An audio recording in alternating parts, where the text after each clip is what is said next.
Hey everyone, I hope you're having a great day.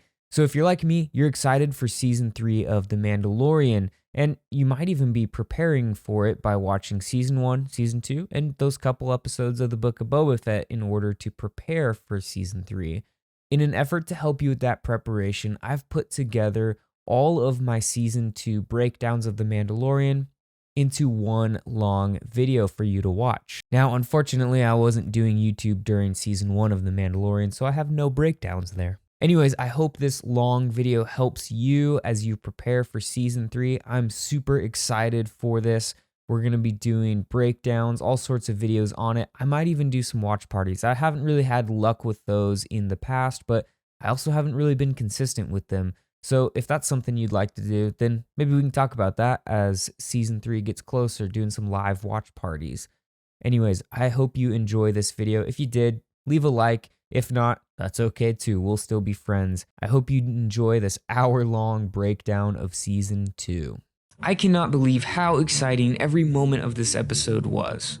I'll admit, I loved the first season of Mando, but none of the episodes had me on my feet yelling in excitement, except maybe when Moff Gideon revealed the Darksaber. The episode began with Mando and Baby Yoda on an unknown planet, following up on some information that might lead them to more Mandalorians. We know that Din has been tasked with finding Baby Yoda's people, and to do this he's got to find other Mandalorians. Walking through this village that is covered in graffiti, Mando and Baby Yoda make their way to some underground fights, where a pair of Gamorrean slaves are fighting to the death. Mando meets with his contact Gor Koresh, who is supposed to give him information on another Mandalorian, but rather he attempts to steal Mando's Beskar armor. Mando quickly dispatches Koresh's Zabrak enforcers. In Gor Koresh, attempts to run but is caught by Mando. Honestly, this whole scene, the melee combat, the capture of Gor Koresh, it all really reminded me of the Dark Knight trilogy. So Gor Koresh tells Din that there is a Mandalorian on Tatooine. One of my favorite sequences in the whole episode takes place here when we see the Razor Crest flying through memorable areas of Tatooine, and ultimately it lands in Mos Eisley Spaceport.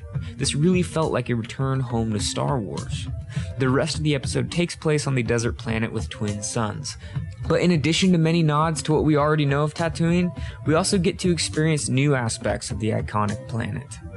Din speaks with Pelimoto, the same mechanic from Chapter 5, and using R5, the same astromech that had a bad motivator in A New Hope, Motto points Mando to Mos Pelgo. From here, he hops into a speeder, the one that was used to hunt down Fennec in Chapter 5 as well.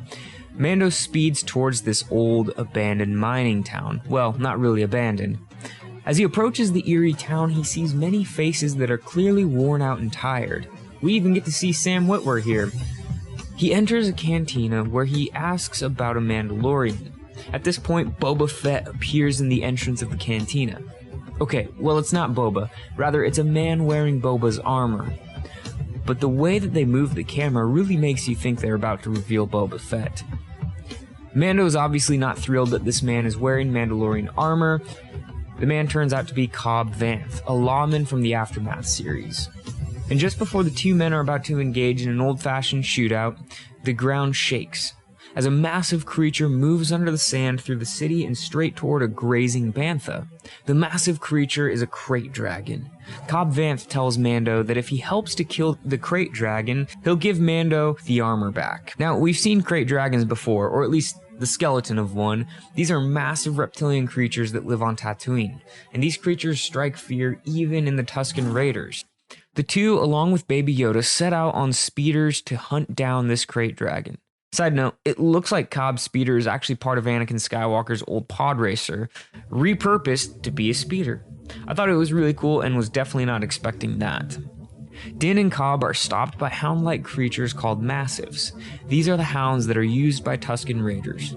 At this point, it's no surprise that Mando knows how to handle this situation diplomatically. He begins speaking in Tusken, which is quite the step from the sign language that we've already seen him do. Several Tuskens come out from behind a rock and communicate that they would also like to kill the crate dragon. This leads to an interesting scene where Din, Cobb, and Baby Yoda are sitting by a fire with the Tuskens.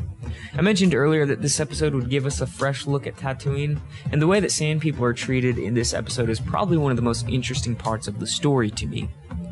After a tense conversation and some planning, Mando tells Cobb that he has volunteered the people of his village to help the Tuskens kill the Krayt Dragon. Initially, it's a tough sell to the people of Mos Pelgo, but they ultimately agree to partner with the Tusken Raiders. Tensions run high as the people of Mos Pelgo and the Tusken Raiders prepare for the battle against an even greater enemy. Their plan is to bury explosives in the sand because the Tuskens say that the dragon's belly is its weakest point. So the goal is to draw the dragon out and over the explosives where Cobb will detonate the mini bombs directly underneath the dragon. And despite barely succeeding in drawing the massive Krayt over the explosives, the Tuskens and villagers work together to do this. However, the explosion is only enough to make the dragon angry. With no plan after that, the dragon begins picking off Tuskens and villagers like womp rats. The absolute coolest scene in this battle happens next, when Cobb Vanth and Mando use their jetpacks and fly up to the cliff the dragon has just burst from. Even though it wasn't actually Boba under the armor, it was cool to see his armor and Mando battling together. After landing back on the ground, Mando gets one last idea. He sees a lone bantha packing more explosives. Mando gets the detonator from Cobb and sends him flying out of the way by knocking his jetpack. If this scene didn't remind you of Han Solo hitting the very same jetpack to send Boba flying into the Sarlacc, then you've clearly not been paying attention. So Mando is swallowed by the Krayt Dragon, but after a few moments of silence, the dragon re-emerges from the ground. Mando shocks it and flies out of its mouth. He then detonates the freshly swallowed explosives, killing the epic Krayt Dragon. I really enjoyed this moment where we see Tusken Raiders and villagers celebrating together in their victory. As promised, Cobb Vanth gives Mando Boba's armor and tells him that he hopes their paths cross again. And if I'm honest, I hope so too. I really enjoyed Cobb Vanth. While the two are saying goodbye, we get to see one Tusken Raider pull a pearl out of the dragon's guts. These pearls are sometimes found in Krayt Dragons, and they are by far one of the most valuable things on Tatooine. Mando rides off into the sunset, where we see a mysterious man watching from a distance. This man is actually Boba Fett himself. They actually did it. Boba Fett is officially resurrected from the Sarlacc pit. We see all sorts of scars and burns on his face, and my theory is that while Boba was in the Sarlacc pit, a Krayt Dragon, maybe this very same one, came in and ate that Sarlacc. Mando suggests that the Krayt Dragons could eat Sarlaccs earlier in the episode, so maybe being in the stomach of the Krayt Dragon with all of that acid is what gave Boba his burns. Either way, he's officially back, and I cannot wait to find out more of his backstory after the Return of the Jedi. Obviously, Boba Fett's return was the most exciting part of this episode, but there were a couple things I really enjoyed aside from lots of cool Easter eggs. First, I really enjoyed the way the Tusken Raiders were portrayed.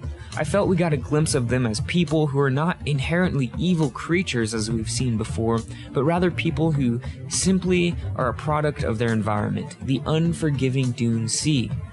So I thought it was really cool to see them working with the villagers and even sharing a drink with Cobb Vanth. I mentioned this earlier, but I really enjoyed Cobb Vanth as well.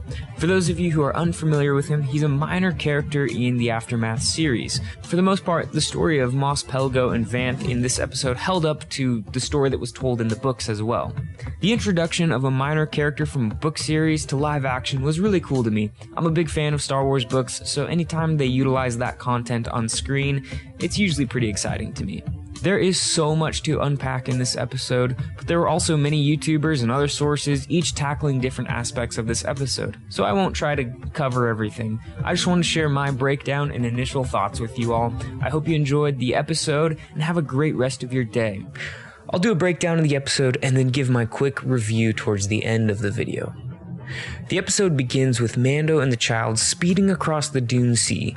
This was cool, and it reminded me of Anakin in Attack of the Clones. Also, one small detail I noticed, but you can still see residue from the Krayt Dragon's stomach acid on the Mando. I thought this was cool, it just showed the level of detail within the show. After the scuffle in the beginning, Mando walks the rest of the way to Mos Eisley, which is an impressive feat. Pelimoto is playing sabacc with an insectoid creature called Dr. Mandible. We actually saw Dr. Mandible in Chapter 5 while Mando was looking for a bounty hunting job.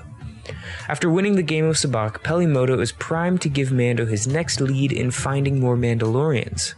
Dr. Mandible gives her a contact that knows where a Mandalorian covert is. This contact is a frog creature who speaks no basic at all. This alien is a mother who is hoping to bring her eggs to her husband on the nearby moon of Trask. She tells Mando that he cannot use light speed, otherwise this would damage or kill the eggs she is carrying, the last of her kin. As the Razor Crest is flying through space, it is eventually hailed by 2 New Republic X-Wings. I loved hearing the X-Wings fly. It was a nice nod to the original trilogy. There are 2 pilots, one played by Dave Filoni himself. They are essentially patrolling the Outer Rim looking for Imperial holdouts, and they quickly take issue with the Razor Crest's lack of transponder, which is essentially a better way for them to identify ships. The pilots eventually connect the Razor Crest to the prison breakout from Chapter 6. This is the breakout where Mando teams up with some shady characters from his past, and they free the Twi'lek prisoner named Quinn. The New Republic X-Wings begin to pursue the Razor Crest, and it's clear that the Mando won't be able to outfly the X-Wing fighters, so he makes some drastic maneuvers that ultimately lead him to crash through the ice. From here, there isn't too much to break down other than the fact that the frog alien is apparently pretty intelligent, as she's able to hack into the remains of the droid Zero and use him as a translator so that she can talk with Mando. I thought that was pretty cool. The frog lady eventually leaves the ship and finds a hot spring in a cave that provides some warmth from the cold planet. By the way, this ice planet appears to just be a random ice planet, not Hoth, not Ilum. However, based on trailer footage, it looks like we'll visit another ice planet at some point, so a notable planet like Ilum is probably still possible. While regathering her eggs, the child runs off and begins to eat the contents of some mysterious eggs that are spread across the cave. Now I have 2 observations regarding the child in this episode. First, it seems they emphasized his appetite and mischievousness. I mean, he even eats some of the frog lady's own eggs, which are her offspring. So I'm wondering if we're going to start seeing the child go down a bit darker path this season. The eggs all begin hatching, and a bunch of spider-like creatures are awakened. The chase that ensued really reminded me of both the Chamber of Secrets from Harry Potter and the Return of the King from Lord of the Rings, which I really enjoyed that. The crew makes it back to the Razor Crest and attempts to seal themselves in the cockpit. So the frog lady not only proves to be tech savvy, but also handy with a blaster. She uses her own concealed blaster to aid Mando and save Baby Yoda while fighting the spiders. Now these spiders are actually a cool callback to some concept art by Ralph McQuarrie. These spider-like creatures were originally designed for Empire Strikes Back. So at the moment when all seems lost, we hear the distinct sound of X-Wing cannons firing. The pilot, Trapper Wolf, played by Dave Filoni, and the other pilot, Carson, arrive to save the day. They tell Mando that the security records show what really happened to the prison facility of Chapter 6. They know that Mando risked his life to save the only human security officer on that facility. This was the guy played by Matt Lanter, who was the voice of Anakin Skywalker in the Clone Wars. They essentially tell Mando that they're even and he should get the transponder installed on the Razor Crest, or next time they won't be so nice. I thought this was pretty funny considering the Razor Crest is in shambles at this point. Like, more than just a transponder needs fixing here. The episode ends with Mando, the frog lady, and the child continuing on their quest to the moon of Trask. Overall, I thought this episode was fine. I know the temptation is to call it a filler episode, and you know what? Maybe it is. But I hate using that word, and I think there are some important things that were accomplished by this episode. One of the things is the development that went on with the child. We saw him becoming a little bit more difficult for the Mando to control. He rarely listened to Mando and even hinted at a darker side by eating the eggs of the frog lady. Now, this probably was meant to be more funny than anything, but I do think it reflects a potential dark side aspect of the child. The other thing this episode helped with was reminding us of the status of the New Republic. Now, this may not seem like much, but the X-Wing squad patrolling the Outer Rim and looking for Imperial holdouts reminds us who the governing authority in the galaxy is. We're also reminded that Mando is on their radar. It was just helpful in reminding us what's going on in the galaxy at large. I'm looking forward to next week's episode where I'm assuming we'll get something a bit more exciting in terms of plot advancement. That being said, I think episodes like this one are important to look at within the whole season rather than individually. There are also several episodes from season 1 that didn't do it for me individually, but within the whole story, they served a purpose and even continue to serve a purpose. So let me know what you thought of this episode in the comments below. Hey everyone, hope you're having a great day. Chapter 11, The Heiress, was a huge episode with several key things to break down. So I'm not going to spend too much time walking through each scene and retelling you what you already saw. Instead, I'm just going to cover some of the key things that I took away from the episode. The episode starts with Mando the Child and Frog Lady making it to Trask, which was a water moon orbiting the gas giant Kol Iban. Trask appears to be home to a large population of Mon Calamari and Corran. Historically, these two species have existed together with a peaceful, albeit tense relationship on their shared home planet of Mon Cala.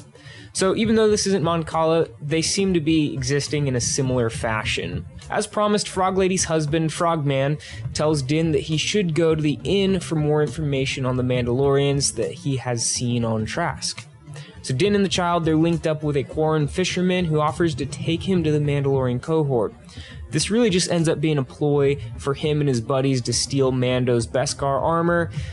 It's interesting that at this point in the show, both the child and Mando are seen as high-dollar targets to all of the scum and villainy of the galaxy. The official episode description told us that while braving the high seas, Mando would encounter some unexpected allies, and it's at this moment of desperation that we see a group of Mandalorians led by Bo-Katan rescue Din and the child from their dire situation. Honestly, I could not have been more happier with Bo's transition from animated series to live action. Bo-Katan was captured perfectly in live action. She was played by Katie Sackhoff, who also voiced Bo in the Clone Wars and Rebels, which I think that helped. This was an exciting moment, but if you've never watched the Clone Wars or Rebels, then you may not have caught the significance of Bo-Katan Kryze. Bo-Katan was a Mandalorian during the Clone Wars era. Her sister was the pacifist ruler of Mandalore, Duchess Satine. Her sister was the pacifist ruler of Mandalore before she was killed by Maul. Maul had teamed up with Pre Vizsla and his Death Watch, a radical group of Mandalorians, to take back Mandalore and bring it back to its warrior roots. Despite being part of Death Watch, Bo-Katan abandoned them after Maul murdered their leader Pre Vizsla. She declared that no outsider could rule Mandalore, so she and some others who were loyal to Mandalore left Death Watch and sought to recapture their home from Maul. Later, Bo would recruit the help of Ahsoka Tano, which ultimately led to the siege of Mandalore and the capture of Maul. However, the galaxy would soon be transformed with the rise of the Empire. A new wave of violence would claim Mandalore. During this civil war, Sabine Wren would give Bo the Darksaber, as Sabine believed that Bo was the one worthy to lead and unite the Mandalorians. So about 10 years have passed since we saw Bo-Katan gain possession of the Darksaber. Obviously some things have happened in those 10 years, including the Great Purge, that we're slowly learning more and more about. Side note, the other Mandalorians with her are Koska Reeves, which was Sasha Banks' character, and Axe Woves. We also finally get an explanation for why none of the Mandalorians we've seen so far have taken their helmets off. Bo and her Night Owls remove their helmets in front of Din, so as he did with Cobb Vanth, he assumes they're not actually Mandalorians and demands to know where they got the armor. Bo explains that she was born on Mandalore and that her armor has been in her family for 3 generations. We learn from these Mandalorians, the Night Owls, that Din's clan is referred to as the Watch, or the Children of the Watch, a radical clan that sought to bring back the warrior ways of Mandalore. This radical clan is made up of foundlings rescued by Death Watch during the Clone Wars era.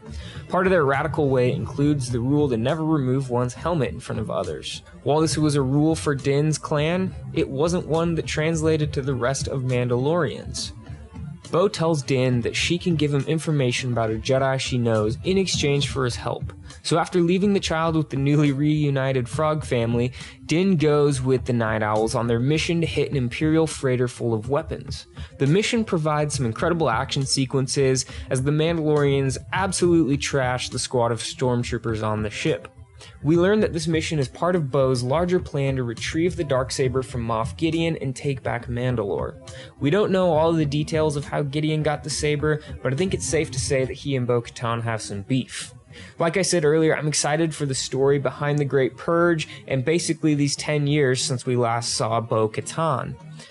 The crew is successful in taking the ship, but this is where Din makes his exit. He's gained the trust of the Night Owls, but he must return to the child and his quest. True to her word, Bo tells him that he will find Ahsoka Tano on the planet of Corvus. We don't know a whole lot about Corvus or why Ahsoka is there, but hopefully we'll soon find out. Honestly, this was the biggest name drop in The Mandalorian yet. It confirms that Ahsoka will be introduced into the Mandalorian story. Last we saw Ahsoka, she was heading off with Sabine Wren to find Ezra Bridger. I'm curious to see if they'll give us the conclusion or at least updates to that storyline. Wouldn't it be cool if Sabine and Ezra were even with Ahsoka on Corvus? The episode ends with Mando and the child leaving Trask in a poorly patched up Razor Crest. Din turns to the child and tells him that he finally knows where he's taking him, and they head off to Corvus. Now, I'm not convinced we'll make it to Corvus in the next episode. I wouldn't be surprised if we make another pit stop or have some unforeseen mission that sidetracks them.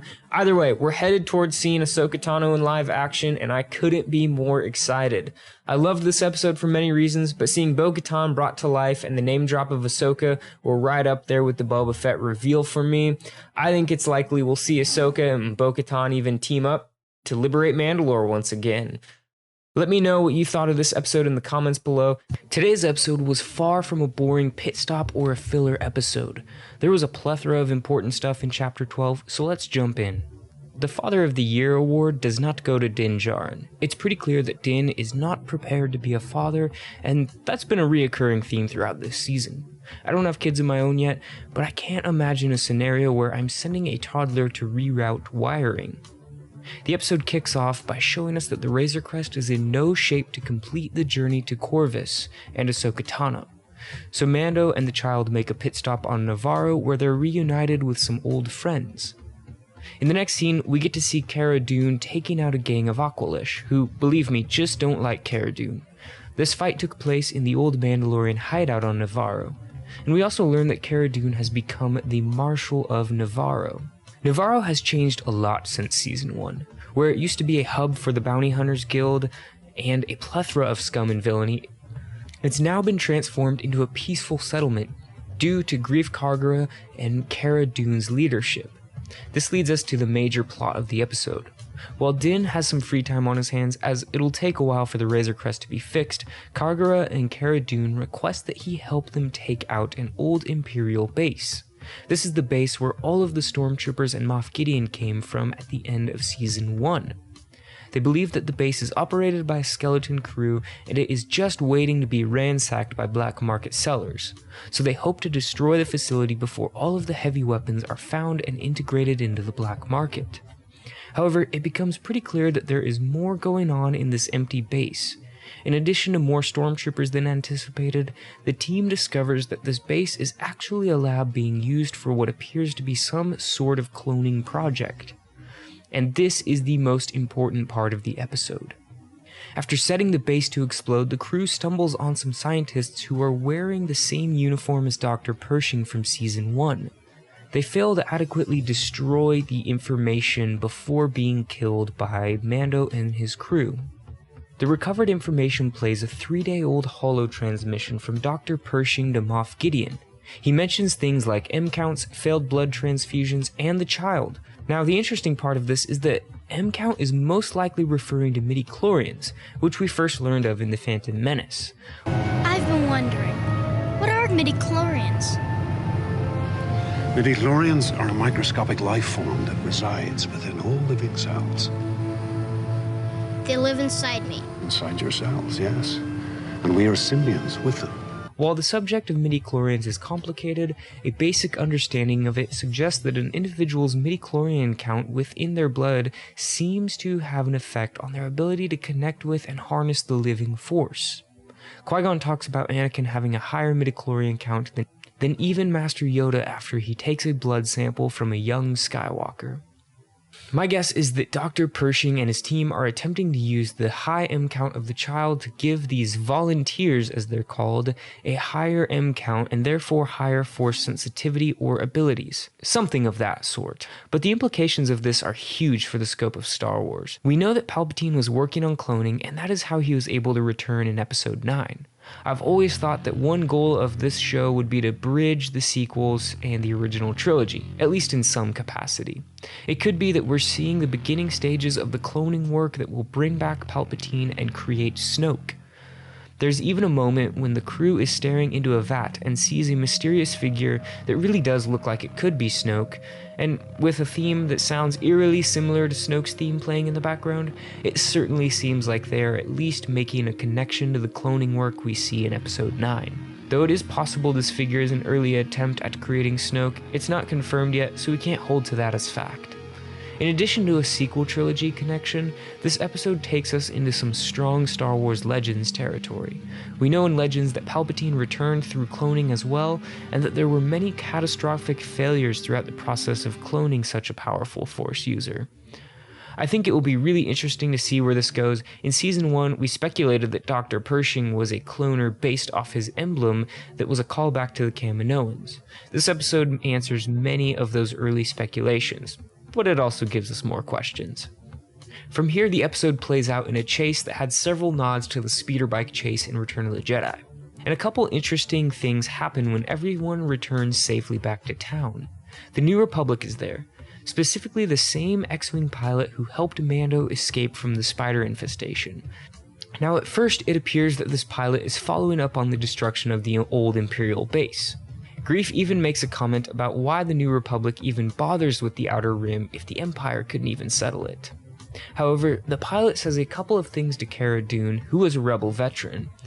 He tells her that he suspects there is something weird going on in the Outer Rim, but not everyone on the core worlds believe that. This is actually really important to me because we know that the Resistance was founded by Leia as a response to the growing power of the First Order in the Outer Rim. All remaining systems will bow to the First Order! Leia formed the Resistance because the majority of the core worlds and the New Republic did not believe the First Order was anything more than a small remnant of the Empire and nothing to worry about.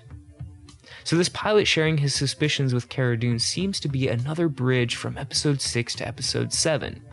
He also shares his condolences as Cara is from Alderaan and lost everyone she knew. I think that we're going to see a cool character development in Cara Dune. While she fought with the rebellion, she did remove herself from all of that.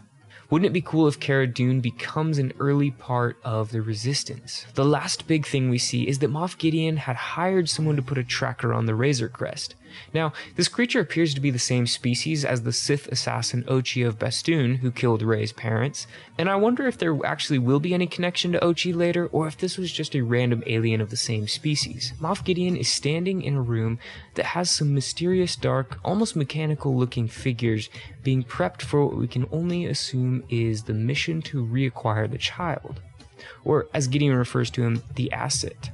My guess is that he and these dark figures will follow Mando to Corvus and make a move to reacquire the child so that they can use all of his blood to fuel their work. Being that the next episode is directed by Dave Filoni, and knowing that Mando is going to Corvus to find Ahsoka Tano, I think it's safe to assume that Ahsoka will reveal herself and help Mando and the child escape the clutches of Gideon. Of course, we're all excited to see Ahsoka Tano, but most of us figured it wouldn't happen in this episode. But this episode was far from a filler. Though it began as a pit stop on Navarro, it ended up by answering some key questions and raising some new important questions that will propel the show's story forward. I'm really excited for the implications of this interesting episode to play out. Let me know in the comments below what you enjoyed about Chapter 12 of The Mandalorian. Okay, everyone. Well, this is some of the best Star Wars out there right now. To me, it's right up there with Revenge of the Sith, Empire Strikes Back, and the Siege of Mandalore episode arcs from the Clone Wars. Well, before we jump in, here's your spoiler warning. Also, forgive me if I ramble a bit. I recorded this at 3 a.m., and there is just so much that I am excited about from this episode. Once we saw Ahsoka in the opening scene, I knew that it was not going to be the first major reveal of the episode. I was not wrong. We're introduced to the forest planet Corvus. Well, it used to be a forest planet. It seems to be a reoccurring theme that these Outer Rim backwater planets are a safe haven for evil and a prison for those who are oppressed. To me, this theme just goes to show that peace in the galaxy does not come from the Republic, Empire, or even the New Republic. The show seems to demonstrate that peace comes from the actions of individuals. In the case of this episode, a Jedi and a Mandalorian. We see just how bad things are in the town of Calodan as Mando walks through the town searching for any leads to Ahsoka Tano. The magistrate, Morgan Elsbeth, lives in luxury while the people of Calodan suffer. We don't know much about her other than her planet was destroyed during the Clone Wars and she was instrumental in building the Empire's fleet. She offers Mando a spear-like weapon made of pure Beskar, the same metal that his armor is made from. She offers the spear in hopes that he will kill the Jedi that plagues her, Ahsoka Tano. However, she doesn't know that Din has no intentions of killing Ahsoka. Din and the child head out to the wasteland that reminds me of a Fallout game or even Mustafar from The Rise of Skywalker. We even get a glimpse of an owl that is most definitely Morai, the owl that contains the spirit of the daughter who follows Ahsoka everywhere. After wandering around the wasteland of Corvus, Din and the child finally encounter Ahsoka as she leaps down and attacks Din. It's a cool fight that nods to the ancient war between Jedi and Mandalorians, which has been referenced a couple times in the show. But the fight is over quickly as Mando shouts her name and tells her that Bo-Katan sent him. After this, Ahsoka's attention immediately goes to the child. Ahsoka is able to commune with the child through the Force. She learns his name and part of his history. I knew at some point we'd get a name for the child, and Grogu's a fine name, but it's going to take some time to get used to for me. We also find out that Grogu, the child, was raised in the Jedi Temple. Now, if you didn't know, Grogu is the same age as Anakin Skywalker. I've always thought it was a cool thought, but it's even more interesting to know that they were peers at the Jedi Temple. We also find out that Grogu was smuggled out of the Jedi Temple. We're not told who exactly smuggles him out, but in the canon Vader comics from 2017, we know that the Jedi archivist Jocasta Nu successfully smuggled archives out of the temple, so it would make sense that she was also able to take Grogu with her. Now, Grogu being raised in the temple also makes the prospect of Baby Yoda actually being Yoda's baby a little less absurd. Obviously, Yoda's species is rare, so I could see an exception being made for Yoda and Yaddle to have a kid for the sake of preserving their species, similar to the exception made for Ki-Adi-Mundi. Ahsoka even mentions the other beings she knew like Grogu, a wise Jedi Master named Yoda. The next day, Ahsoka tests Grogu's Force abilities, but ultimately, the only progress that is made is when Din Djarin makes a connection with him. Ahsoka observes this and decides that because of Grogu's obvious attachment to Din, she cannot train him. She explains that she has seen where this attachment can lead a Jedi, obviously referring to her former master Anakin Skywalker becoming Darth Vader. It's clear that Ahsoka is hesitant to train a Padawan and at this point has made up her mind, but she lets Din believe that she might train him if he helps her liberate the city Calodan from the magistrate Elsbeth. Now we know that Ahsoka is also trying to get some information from Elsbeth, but at this point we're not quite sure yet. Din responds to Ahsoka with one of my favorite lines in the whole episode. A Mandalorian and a Jedi, they'll never see it coming. Again, a callback to the tumultuous history between the Jedi and Mandalorians. This time last year, if you had told me that Din would be teaming up with a Jedi, much less Ahsoka Tano, to liberate an oppressed city, I would have laughed at you. From here, we get a pretty cool action sequence that I'm not going to describe much because I'm sure you saw it for yourself if you're watching this video. After dispatching a majority of the Magistrate's forces, which included 2 hunter-killer droids, Ahsoka faces the Magistrate herself.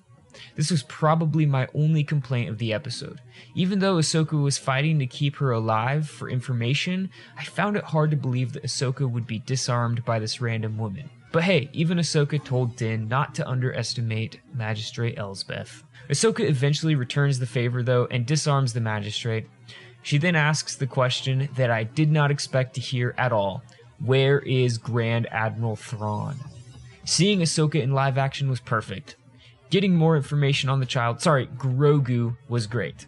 But learning that Ahsoka's mission on Corvus was to find Grand Admiral Thrawn, this was huge. Now, who knows if we'll see this story played out in The Mandalorian, or if it's simply setting up other spin-offs. Either way, this raises a lot of exciting questions. The last time we saw Ahsoka in the timeline was 5 years earlier, when she and Sabine Wren sent off to find Ezra Bridger, who had gone missing along with Thrawn at the end of Rebels. Seeing Ahsoka also begs the question, where is Sabine? Did they split up to cover more leads in their search, or did Sabine get lost as well? I highly doubt they'd kill Sabine and not tell that story, so I doubt she's dead. The possibilities are still pretty open at this point. Has Ahsoka already found Ezra and she's working with him to find Thrawn? Or maybe she hasn't found either of them and she's searching for Thrawn in hopes of finding Ezra. I'm excited to see where this goes. Now, I'm sure there are a lot of Star Wars fans out there that are a little bit skeptical of where this is all headed, because right now there are several huge plot points dangling in front of us at the same time. We have Bo-Katan's quest to retake Mandalore and the Darksaber, Moff Gideon's science experiment that is maybe connected to the sequels, Din's quest to return the child to the Jedi, and now Ahsoka's hunt for Thrawn. There are all these plot points that could be movies or shows of their own. But I just think that we have to trust that Dave Filoni knows what he's doing, as he has proven over and over again with Star Wars. So the episode ends with Din getting ready to leave Grogu with Ahsoka, but she tells him that she cannot train the child. Instead, she sends Din on a new quest. He must take Grogu to the planet Tython. This planet was home to a Jedi temple. On this planet, Grogu would be able to commune with the Force if he chooses. Ahsoka says that this could attract the attention of another Jedi, as there aren't many left. I think one possibility is that Luke Skywalker is the Jedi she's thinking of. It doesn't seem like they've met, but it does seem likely that Ahsoka is at least aware of him. I'm still not sure how I feel about seeing Luke Skywalker in The Mandalorian, but I'm open to the idea. My other theory is a bit more far-fetched. What if Ahsoka is hoping that Grogu reaching out to the Force on Tython will draw Ezra Bridger out of hiding? Who knows? But I think that it could make sense and potentially tie some of these plot points together. I'm still working this theory out, but honestly, I think I'll make a video exploring what if Ezra trains Grogu. Let me know what you think of that in the comments. Anyways, I'll end my ramble here, but this episode was fantastic. In addition to bringing one of my favorite Star Wars characters to live action, it revisited some plot points that have been hanging out there for a bit now. I'm really excited to see not just where this show goes, but also the future of Star Wars in general. Let me know in the comments below what you thought of this episode. Hey everyone, I'll start by saying this. Chapter 14 of The Mandalorian was awesome, but if you haven't seen it, please just save this video for later, as it is all about spoilers. So this episode begins with a necessary moment between Din Djarin and Grogu. We see Din is using his name and continuing to test his powers the same way he did with Ahsoka on Corvus. Din is developing from the notorious bounty hunter who cranked out jobs like a machine to a father-like figure to Grogu. But this touching scene turns from a bonding moment between the two to a more somber moment when Din realizes that the time seems to be approaching when he is going to have to give up Grogu. The two are on their way to the planet Tython, because Ahsoka Tano told them that this would be the best way to find a Jedi. Now, if you didn't know, the Jedi are an ancient order, and in both canon and Legends material, there are sites just like this one that are strong with the Force, as they were often Jedi temples. There are several contenders for the site of the first Jedi temple, and this site on the planet Tython is one of them. Din places Grogu on the Seeing Stone, but it isn't until Grogu places his hand on the rock that anything even happens. This stone must be similar to the one Luke and Rey use on Ahch-To in Last Jedi, another ancient Jedi temple. Just as the stones fire up and Grogu goes into a deep meditation, Boba Fett's iconic Slave One enters the atmosphere and lands just below the hill the Seeing Stone is on. I could not believe my eyes when I saw that ship. I don't think there was a better way to officially reintroduce us to Boba Fett. Sure, we got to see that he was still alive in Chapter 9, but now we actually get to interact with him, and Boba Fett did not disappoint. No doubt one of the coolest aspects of Din's interaction with the infamous bounty hunter is Boba's referral to his father Jango Fett. Hearing Tamora Morrison say the line, "I'm just a simple man trying to make my way in the galaxy, like my father," was incredible. Boba was there when his father said those same words to the Jedi Knight Obi-Wan Kenobi on Kamino. And probably one of the most important lore-building facts we get from this episode is the confirmation that Jango was a Mandalorian, specifically a Mandalorian foundling, which is what Din himself is. By creed, a Mandalorian could not abandon a child they found on mission or in battle. So children that were found by the Mandalorians were thus called foundlings. In Season 1, we learned that Din was found by Death Watch during the Clone Wars. Jango being a foundling confirms that he was a Mandalorian regardless of what Minister Almec said during the Clone Wars. It also means that his son Boba is then a Mandalorian. Now, I'm sure the majority of people watching The Mandalorian were not even aware that Boba and Jango's status as Mandalorians was ever in question, but it was nice to get this debate cleared up. We also find out that Boba is not working alone. In Chapter 5, Din helps the rookie bounty hunter Toro Calican bring in Fennec Shand. However, Toro ends up shooting her and leaving her for dead. Sometimes, fate steps in to rescue the wretched. In Fennec's case, fate was Boba Fett. Boba explains to Din that he has been tracking him in order to get his armor back. Remember, Din has Boba Fett's armor from Cobb Vanth in the first episode of Season 2. I seriously love seeing Tamora Morrison portray Boba Fett, as well as call back to his previous role as Jango Fett. He even does that gun twirl at the end of the battle. Quickly after meeting Fett and Fennec, the Empire arrives and there is an epic action sequence where the duo fight off waves of stormtroopers while Din tries to break through to Grogu. There isn't a whole lot that I'm going to break down in this fight, except that Boba's melee weapon is a Tusken Raider gaffy stick, which makes me wonder if he spent some time with the Tusken Raiders while on Tatooine. Remember, this takes place about 5 years after he fell into the Sarlacc pit in Return of the Jedi. So there really is a lot of backstory to Boba Fett that I hope we get to see, whether it's in The Mandalorian or not. Boba and Fennec are able to handle themselves against the stormtroopers, but eventually they do begin to get overwhelmed until Din Djarin jumps in. But again, he and Fennec begin to be overwhelmed.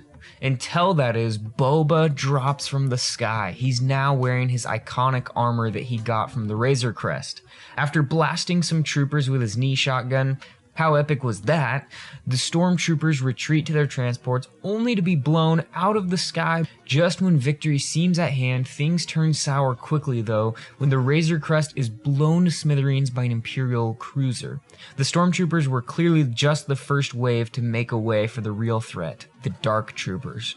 The Dark Troopers surround the Seeing Stone as Grogu is finishing up his meditation, and they take him back up to the cruiser and Moff Gideon. The next scene is Din going through the wreckage of his ship. The only things to survive is the ball that Grogu plays with and the Beskar spear.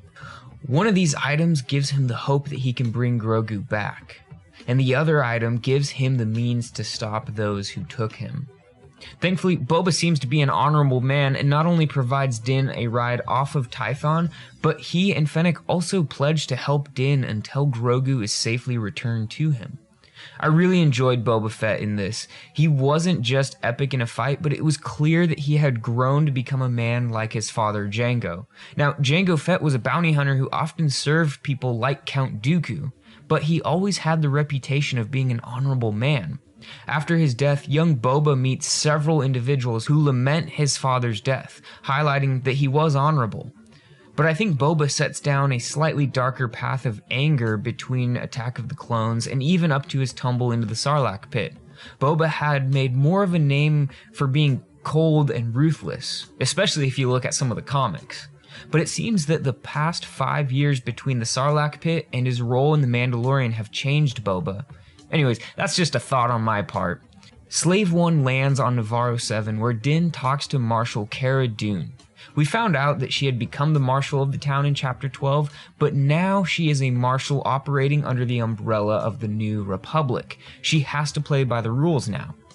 Din wants information on Mayfeld. This was a character we were introduced to in Season 1 when Din helps a group of mercenaries free a prisoner from the New Republic. Honestly, I was pretty unimpressed by the prospect of seeing him again, but I'm sure it will be fine in the end. Moff Gideon finally has Grogu back in his possession, and we see that the youngling is basically using the Force to toss stormtroopers around like ragdolls.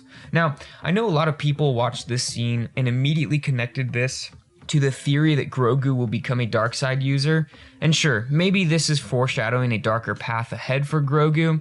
However, I think it's more likely meant to show us that this is a child who is powerful in the Force and is in need of proper training. Maybe that's Luke. The episode was fantastic. It was so good to see Boba Fett back in action, really proving that he really is the original Star Wars Mandalorian.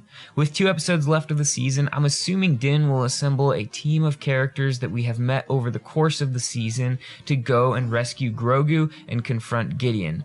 I mean, this would keep in pattern with the first season after all, wouldn't it? Anyways, I hope you enjoyed this episode, and I hope this breakdown was a little bit helpful for you. Hey everyone, Chapter 15 of The Mandalorian, titled The Believer, did a great job of providing compelling character development, plot advancement, and more.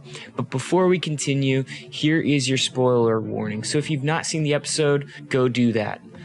The episode opens on the Carthon chop fields controlled by the New Republic, where prisoners carry out their sentences through labor. Scrapyards like these often appeared, especially after wars. The work was a combination of dismantling wrecked ships and salvaging parts that could be reused. Mayfeld is carrying out his sentence for his role in the prison break from Season 1. It was important for Din and the crew to recruit Mayfeld because he had been an Imperial. This meant that he knew the right protocols and clearances they would need in order to find Moff Gideon's location. I loved when Cara Dune leads him back to Slave One and Mayfeld jumps at the sight of Boba thinking it's Mando, which, by the way, I really love Boba's armor redesign. It's just fresh enough to show the progression of Boba's character, but it maintains the iconic, familiar look of Boba Fett. Mayfeld tells them that they need to go to Morak in order to access a terminal that will give them what they need. The crew arrives on Morak and plots their way into the Imperial facility. They're limited in who they can send with Mayfeld, as the face scanners used by the terminal utilizes the databases of the ISB, or the Imperial Security Bureau. Cara Dune, being a Marshal of the New Republic, would be recognized, as well as Fennec, who is wanted by the ISB. Boba makes a comment about how, well, they'd recognize his face, meaning they would recognize the face of a clone trooper. Now, side note, at this point there are no clones in the Imperial Army anymore. This moment pushes one of the subplots in Din's development through this season. He volunteers to go with, but Mayfeld tells him that he won't be able to go looking like a Mandalorian, or at least he wouldn't be able to explain that. The work around this is that Mando ends up stealing stormtrooper armor and basically just putting a different helmet on rather than taking off his and revealing his face. But it's hinted that he's going to do that, and that whole season we've been getting hints that Mando would remove his helmet. So shortly after commandeering the tank full of Rhydonium, Mayfeld has a conversation with Din. Well, he mostly just talks at Din, but I think this conversation helps us understand that Mayfeld is the believer the episode is titled after. He tells Din that people from Mandalore and people from Alderaan both have their beliefs, but either way, it doesn't matter because both planets don't exist anymore. Quick side note, Alderaan literally does not exist anymore because it was blown up by the first Death Star 9 years earlier. But as for Mandalore, the planet is still there as far as we know, but it's been decimated by the Empire. So hopefully Bo-Katan's story will help us understand the specifics of Mandalore right now. So it's pretty clear that Mayfeld has a pretty cynical outlook on the galaxy, or as he says, he's a realist. He makes a comment as they pass through a local village. To the villagers, Empire or New Republic, it doesn't really matter who's in charge. And in fact, throughout the galaxy, it doesn't matter who's in charge. There will always be somebody ruling and somebody who is being ruled. At the end of the day, Mayfeld does not believe that either of the two warring factions are doing any good. While en route to the mining facility, the bulk of the episode's action takes place. Along the way, pirates attempt to blow up the barely stable fuel. We don't fully know why the pirates are doing this, but it seems to be a reoccurring issue for these Imperials. Din is able to fight many of them off despite his inferior plastoid stormtrooper armor crumbling. It's a tumultuous journey, but the two are ultimately saved by support from TIE fighters and a mix of stormtroopers and shore troopers. These shore troopers, they should be familiar to you if you saw Rogue One, as they were the primary ground soldiers defending Scarif from the rebels. They wore distinct armor that was specifically fit for warmer, more humid environments. The Imperials have no idea that Din and Mayfeld are not really Imperials. They only see two hero tank drivers who were the only ones to complete a Rhydonium delivery. This scene really reminded me of Rebels celebrating a victory that was against all odds, kind of had that vibe. But anyways, it's almost as if the show is trying to reaffirm Mayfeld's belief that there is no difference between the New Republic and Empire. Now, is that true? No, but we seem to kind of get that vibe here in this scene. Din and Mayfeld make their way to the officers' mess hall where they see the terminal they need to access. Mayfeld makes his way into the mess hall but recognizes an officer he served under. And initially he tells Din that he can't do it because that officer might recognize him. But later we find out that this officer triggers some horrible memories for Mayfeld. The culmination of a season's worth of hinting at Mando taking his helmet off comes to fruition in this moment. At the terminal, Din makes the decision to remove his helmet in front of people for the first time. Just like Mayfeld said, everyone wants to survive, and when they get desperate, their beliefs change. For Din, he's desperate to get Grogu back, and this seems to be the only way that he can do that. Din is successful in getting the coordinates to Gideon's ship, but he's stopped by the officer that Mayfeld had pointed out, Valen Hess. And he gets trapped in a conversation about Imperial procedures that Din has no idea about, so Mayfeld quickly steps in to smooth talk them out of the mess, but Valen Hess demands that they have a drink with him. Now, this conversation leads to something that helps us really understand Mayfeld. We find out that he served under Valen Hess during Operation Cinder. Operation Cinder was a contingency plan by Palpatine to ensure that the Empire and its enemies did not outlive him. This operation took place only weeks after the Battle of Endor in The Return of the Jedi, and it was ultimately thwarted by the New Republic. However, the operation still managed to claim many casualties, with Imperial officers like Valen Hess making decisions that resulted in the deaths of many citizens and Imperials alike. Operation Cinder is examined in the Aftermath book trilogy, and it can be experienced in the story mode of Battlefront 2 if you're interested in more of that. All of the horrible memories of Cinder swell in Mayfeld as they share a drink with the old officer. Mayfeld draws his blaster and kills Valen Hess somewhat impulsively. From there, the two escape the facility by scaling the walls to the roof, and if it weren't for the sniper duo of Cara Dune and Fennec Shand, the two would have had a tough time making it to the roof, where Boba flies Slave One in to pick them up. Once aboard Slave One, Mayfeld uses a rifle to pull off an impressive long-distance shot that blows up the Rhydonium they delivered, therefore destroying any potential the Empire has to do harm with it, as Valen Hess had hinted at. Immediately, two TIE fighters chase Slave One, but the chase is ended quickly when Boba releases a seismic charge, the same weapon his father Jango used to get rid of Obi-Wan in Attack of the Clones. As the crew regroups outside Slave One, Cara Dune declares that Mayfeld had died in the Rhydonium explosion. Okay, obviously that isn't what happened, but this allows Mayfeld to walk away a free man. Last week, I was skeptical of the reintroduction to Mayfeld's character. I didn't care for him in the first season, but I think that's why this episode worked.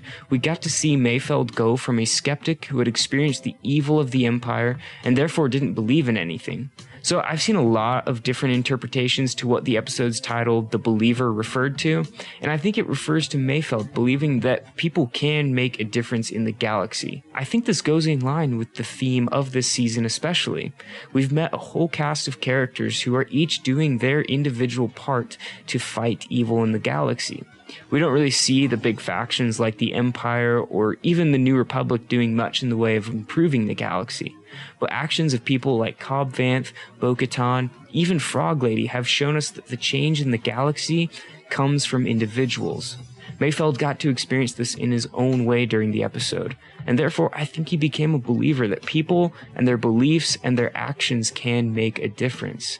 But if you interpreted this differently, please let me know in the comments below. The episode ends with Din contacting Moff Gideon directly and saying the same line Gideon said in Season 1 to Din about Grogu. He means more to me than you will ever know. Not only are these fighting words, but it's confirmation that we all have begun to expect. Din sees Grogu as a son, and his only goal is to get him back. Not because he's honor-bound by the Mandalorian creed, but because he loves him. So good. This episode was the calm before the storm. I think next week Mando's coming for Gideon, and honestly, I think there's even a bit of fear in Gideon's eyes when he watched Mando's message. I can't wait to see how the season ends. Overall, I think Chapter 15 did a great job of setting up the finale while developing Din's character. Let me know what you thought in the comments below. Hey everyone, I hope you're having a great day. So before we get going, let me get the spoiler warning out of the way. If you haven't seen Chapter 16 of The Mandalorian, The Rescue, then you should probably pause this video now. There is so much that made this episode a dream come true, and without getting too far ahead of myself, it was absolutely beautiful and more of an emotional experience than I thought it ever would be to see Luke Skywalker, the Luke Skywalker we all deserve, carving through dark troopers to rescue the doomed team-up of heroes and Grogu. But I'm jumping the gun. Can you tell what I'm most excited about? The episode begins with Boba piloting Slave One in pursuit of a Lambda-class shuttle, which was used by the Empire to transport very important people such as the Emperor and Vader when they were alive. In this case, the shuttle is carrying Dr. Pershing. Slave One is full of surprises, and one that we haven't seen yet is ion blasts. These rounds immobilize the shuttle so that Cara and Mando can board the shuttle and grab Dr. Pershing. There's a cool little banter between Cara and the Imperial Loyalist pilot. He jabs at Alderaan, or the lack of Alderaan, Cara's home planet that was destroyed, and she shoots back first by mocking the destruction of not one but 2 Death Stars, and then she literally shoots him. We also get confirmation that Pershing was a clone engineer, which at this point was not a surprise.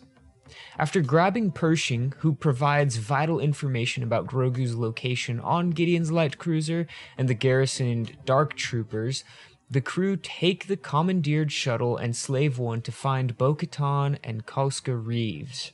This results in some tensions between Fett and the 2 Night Owls. Bo-Katan recognizes his voice as the voice of a clone, and refers to Boba's father, Jango, as his donor.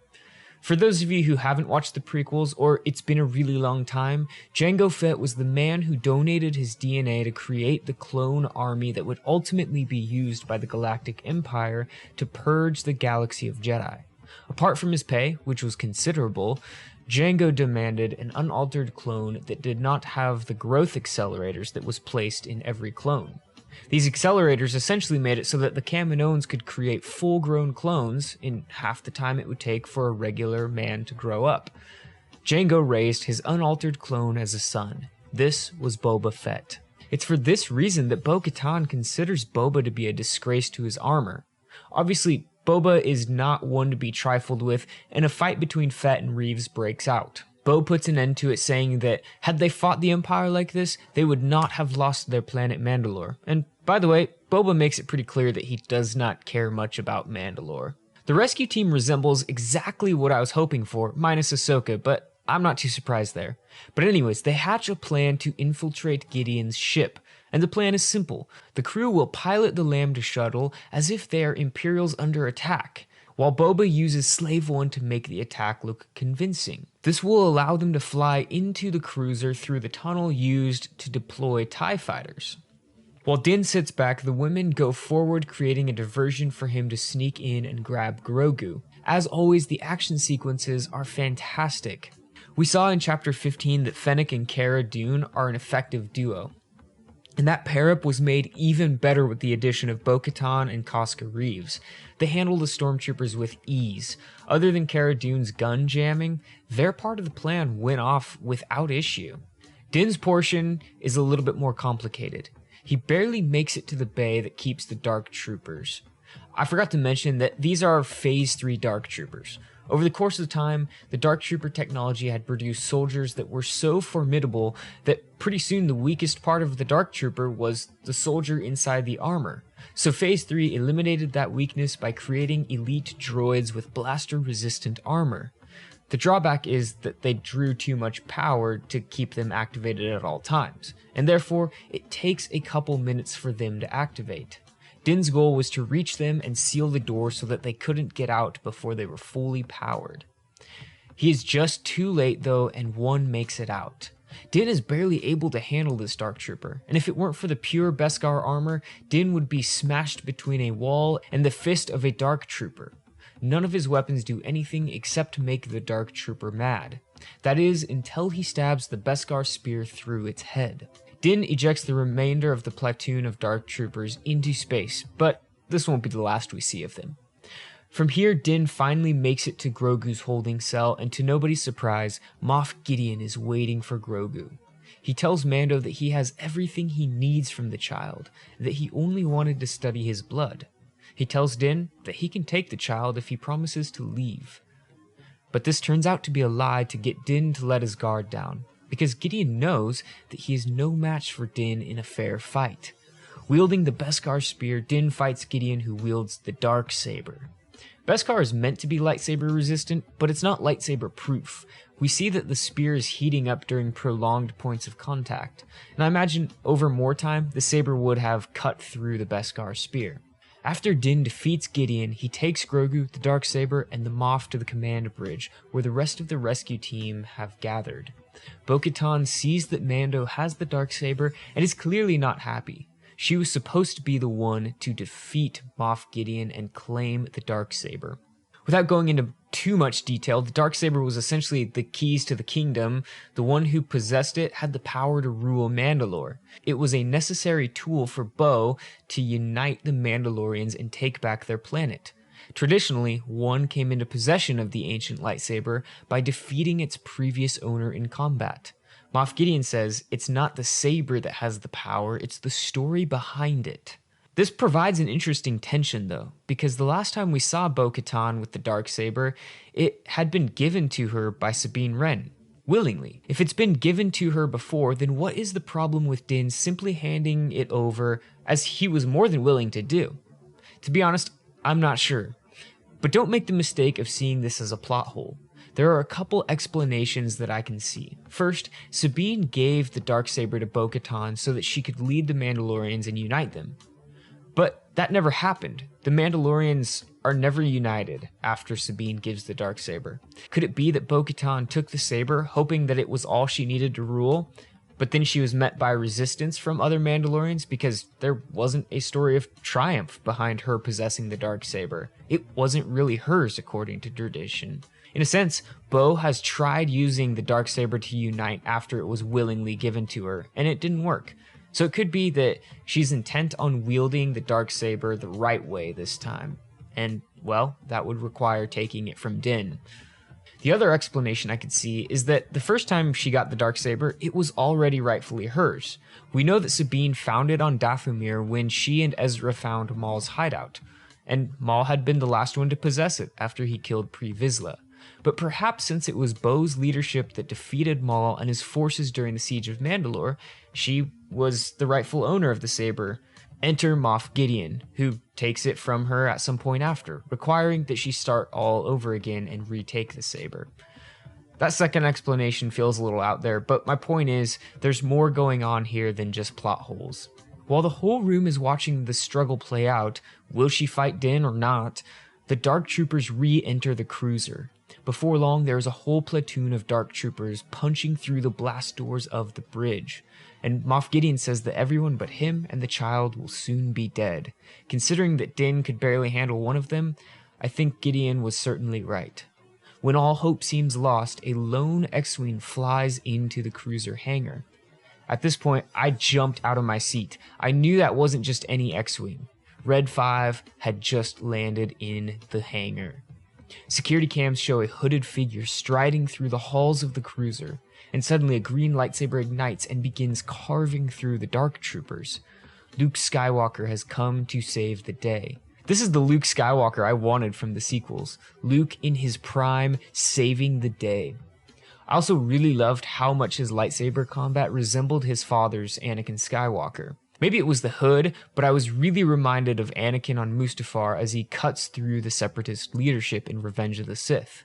We also see Luke demonstrate a variety of classic Force powers: Force push, Force speed, Force grip. It was everything I could have asked for. Literally a dream come true to see Luke in action like that.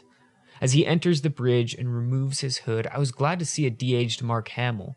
I know there are a lot of people who thought it was distracting and didn't like it, and I get it. It wasn't perfect, but I was able to look well beyond that because this moment was just so beautiful. Luke was always the obvious Jedi to answer Grogu's call. It makes sense as Luke is literally traveling the galaxy looking for new students and learning all he can about the Jedi. Jedi like Ezra and Cal certainly have a story to be told soon, but I just didn't see it fitting in this story. I had just finished drying my eyes after seeing the return of the Jedi himself when they gave us the goodbye between Grogu and Din. It really rounded out Din's character when he removed his helmet in front of everyone so that he could look at Grogu with his own eyes. Grogu asks permission to go with Luke, and Din responds by telling him to be brave, which really reminded me of Shmi Skywalker saying the same thing to Anakin just before he went with Qui-Gon Jinn. R2-D2 also shows up, and Grogu leaves with the iconic duo of Luke and R2, while Din watches them in tears. The episode ends with an end credit scene, which I did not expect. We entered the late Jabba the Hutt's palace, where Bib Fortuna is seated on the throne. Fennec Shand enters the palace and kills all of the guards, and she's closely followed by Boba Fett, who kills Fortuna and takes the seat of Jabba the Hutt. The scene officially announces the rumored Boba Fett show that is coming next year. Okay, so there's a lot in this episode. It left me with a lot of questions about the future of The Mandalorian, and I'm guessing that Season 3 will follow Din as he maybe joins Bo-Katan in retaking Mandalore. It'll be interesting to see how or if the two could resolve their Darksaber tension. Could Din become the ruler of Mandalore? He certainly would be a different kind of ruler than any of the previous rulers we've seen in canon. Would Bo-Katan even be okay with that? So many questions there.